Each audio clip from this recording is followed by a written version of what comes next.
क्योंकि कुत्तों के भौंकने से लोग नहीं मरा करते और ऊँटों के मूतने से रेगिस्तान में बाढ़ नहीं आया करती। वही हिसाब तुम्हारा है। वानखेड़े जी, ये आपकी बहुत गलत बात है।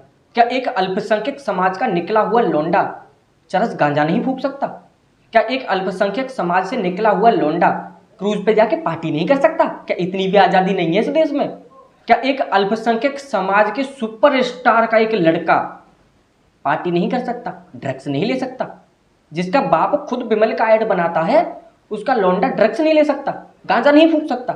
ये कहाँ का न्याय है मिलोड? वानखेड़ी, मैं आपसे सवाल करता हूं, ये कहाँ का न्याय है? एक मुस्लिम अल्पसंख्यक होने के नाते आप उसके लौंडे को टारगेट कर रहे हैं। ये तो भाई साहब सरासर जाति हो रही है हमारे देश में अल्पसंख्यक समुदाय के लौंडे पर। मैं इसका कड़े शब्दों में विरोध करता हूं।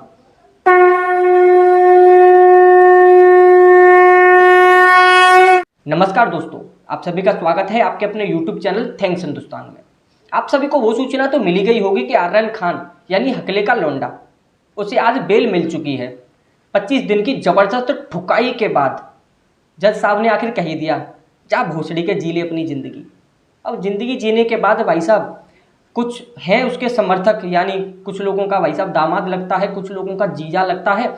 आज उसमें खुशी की लहर है। वो अपनी खुशी को कुछ इस तरह बयान कर रही है। ट्विटर पर क्या लिखती है कि आर्यन खान को तो बेल मिल गई, अब समीन वानखेड़े का क्या होगा? अब भाई साहब वो तो पता चलेगा, वक्त बताएगा उसके साथ क्या होगा।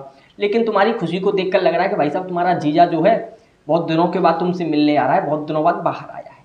अब कुछ न्यूज वालों के रिएक्शन कुछ इस प्रकार आ रहे हैं कि 25 दिनों के बाद लौटी मन्नत में रौनक हुआ। भाई साहब लौंडा गोल्ड मेडल जीत कर लाया है चरस फूंकने में, तो भाई साहब बहुत दिन बाद रौनक आई है। ये हमारा देश कहते हैं ना, चुनौतियों से कम चूतियों से ज़्यादा परेशान है। ये बात सत्य है। कुछ ऐसे चूतिए हैं हमारे देश में जिसमें सबसे ऊपर अव्वल नंबर आता है नवाब मलिक का। नवाब मलिक के अर्थक प्रयासों द्वारा बहुत कड़ी मेहनत की है उसने इसे बाहर लाने के लिए। एक नए नए आरोप गढ़े गए समीर वानखेड़े के ऊपर कि भाई साहब इसका धर्म दूसरा है, ये मुस्लिम है, इसने 2006 में शादी की थी, 26 पन्नों की एक इसने लिस्ट भी भेज दी कि भाई साहब ये इसके अपराध हैं, इस पर जांच होनी चाहिए। इसने फर्जी तरीके से जॉब हासिल की है, इस पर भी जांच होनी चाहिए। बहुत लंबी 26 उसके आरोपों की उसने एक सूची सौंपी है। अब वो उसके घर वालों को टारगेट कर रहा है। तो भाई बहुत मेहनत की है नवाब मलिक ने उसको बाहर लाने के लिए। अब भाई साहब थोड़ी तसल्ली मिली होगी नवाब मलिक को, अब भाई साहब शाहरुख खान को भी थोड़ी तसल्ली मिली गई होगी। लेकिन भक्तों में एक खुशी की अलग ही लहर है। भक्त लिख रहे हैं कि भाई साहब चलिए तुम्हें तो खुशी है कि आर्यन खान को बेल मिल गई, लेकिन हम खुश इस बात से हैं कि 25 दिन उसकी ठुकाई तो जबरदस्त हुई। वो तो भाई साहब सभी को पता है ठुकाई हुई है नहीं हुई है, उस पर हम चर्चा नहीं करेंगे। लेकिन मैंने जो कहा था वही बात सत्य हुई, क्योंकि कुछ लोगों का कहना था कि अगर 26 वकील लगाने के बाद भी अगर आर्यन खान को जमानत नहीं मिलती है तो भाई साहब मेरा पैसों पर से विश्वास उठ जाएगा। फिर आज मैंने उसी व्यक्ति की एक ट्वीट देखी, उसने फिर से लिख दिया कि भाई साहब इतने वकीलों की दलीलें सुनने के बाद आज मेरा पैसे पर से फिर से विश्वास आ गया है कि भाई साहब पैसे में बहुत पावर है। भाई पैसे में पावर है, क्योंकि पैसे में ये पावर है कि जिस कोर्ट के पास भाई साहब केस सुनने के लिए समय ही नहीं है, तारीख पे तारीख मिलती है।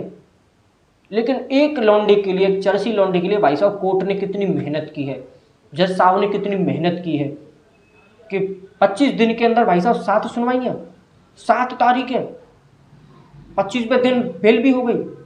वाह, नमन है हमारे देश के जजों को और हमारे देश के कोठालय को। क्योंकि एक आम आदमी का केस चलता है ना भाई साहब, सालों निकाल देते हैं यही जज जो होते हैं, यही कोर्ट। लेकिन एक चर्ची के लिए भाई साहब नेता, बॉलीवुड के बड़े बड़े स्टार, जिन्हें आप स्टार कहते हैं मैं तो भंड कहता हूँ, वो सभी एक कतार में आकर भाई साहब विरोध कर रहे हैं समीर वानखेड़े का कि भाई साहब इसने पकड़ कैसे लिया। भाई डर तो इस बात का है ना, क्योंकि पूरा बॉलीवुड ही गंजेड़ी चर्ची है। क्योंकि अगर ये पकड़ा गया, अगर इसने मुंह खोल भी दिया तो भाई साहब पूरे के नाम आने हैं। अगर थोड़ी बहुत कसर रह जाती तो भाई साहब सुशांत सिंह राजपूत का भी केस ओपन हो जाता, उसके भी तार मिल जाते। अब इसीलिए उनका जरूरी बनेगा कि भाई साहब इसे बाहर निकालो कैसे भी। 26 वकील लड़े भाई, बहुत पैसा खर्च किया।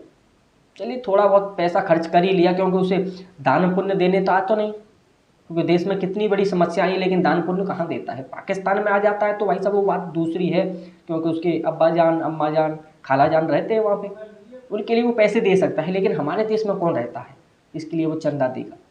अब वो कहते हैं ना कि अगर कोई धर्म में पैसा नहीं खर्च करता है तो भाई साहब दूसरा रास्ता होता है निकलने का, वही निकल गए। वैसे भी शाहरुख खान के साथ बहुत बड़ी दुविधा हो रही है, 6 सालों से कोई मूवी नहीं चल रही, और दूसरी ओर से भाई साहब ये एक नया लफड़ा पड़ गया, उसमें भी पैसे खर्च हो गए।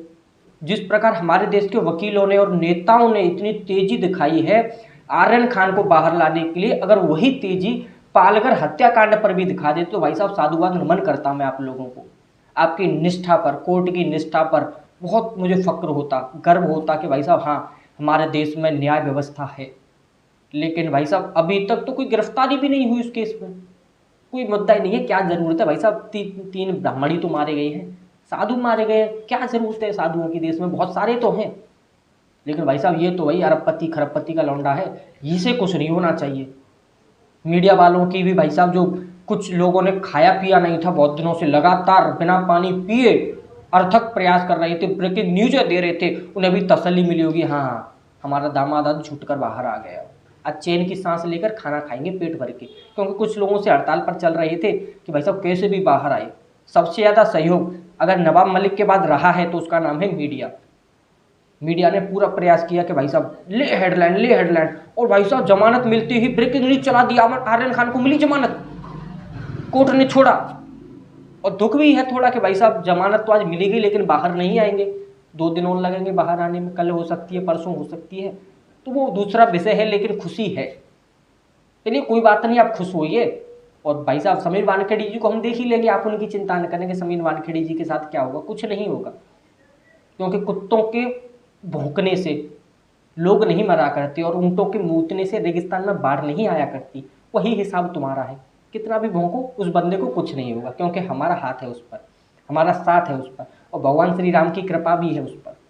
अब तुम पर कृपा किसकी है वो तुम तय कर लो। धन्यवाद।